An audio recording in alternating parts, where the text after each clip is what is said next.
pagpangalagad sa Ginoo. Mula ang mga tao igsoon na mga Israelita, dili sila andam mangalagad sa Ginoo. Kaya para sa ila dautan ang pagpangalagad sa Ginoo, ug para sa ila dili maayo para sa ila nga mangalagad sa Ginoo.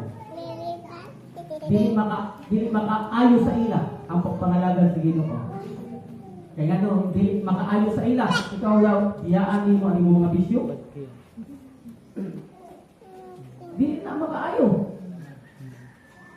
Biyaan mo bisyo, biyaan mo yung mga barkada.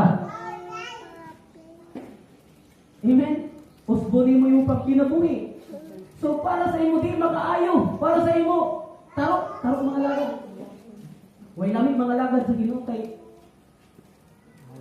biyaan mo yung bisyo, biyaan mo yung mga barkada, biyaan mo yung pagkinabuhi na maayo.